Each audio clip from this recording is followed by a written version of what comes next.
அனுராதபுரம் விகார ஹல்மில்லகுளம் பகுதியில் ஐவர் கொலை செய்யப்பட்ட சம்பவம் தொடர்பிலான சந்தேக நபர் ஒருவர் கொலை செய்யப்பட்டுள்ளதாக போலீஸ் ஊடக பேச்சாளர் சிரேஷ்ட போலீஸ் அத்தியட்சகர் அஜித் ரோஹன தெரிவித்தார்.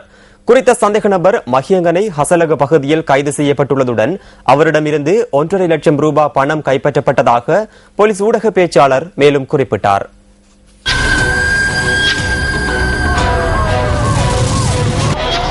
அனுராதபுரம் விகார ஹல்மில்லகுளம் பகுதியில் கொலை செய்யப்பட்ட நிலையில் ஐவரின் சடலங்கள் மீட்கப்பட்டன.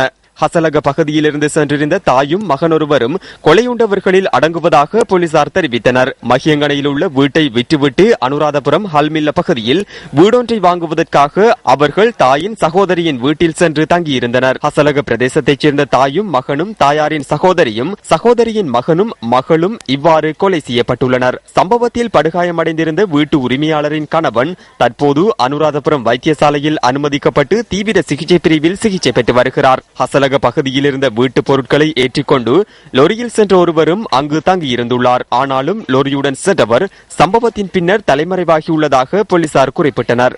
வீட்டில் யாரும் இல்லாமல் இருந்ததால் அவர்கள் குறித்து அயல் வீட்டார் தேடி பார்த்தபோது அவர்கள் கொலை செய்யப்பட்டிருப்பதை அறிந்து கொள்ள முடிந்ததாக அயல் வீட்டு பெண் குறிப்பிட்டார்.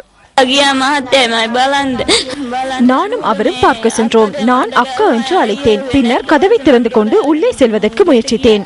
அக்காவை புடவை ஒன்றினால் மூடியிருந்தார். நான் அதை திறக்க முற்பட்ட போது என்னை திறக்க விடவில்லை. அங்கு அக்கா இறந்து கிடந்தார். சம்பவம் தொடர்பான நீதவான் விசாரணைகள் இன்று பிற்பகல் இடம்பெற்றது.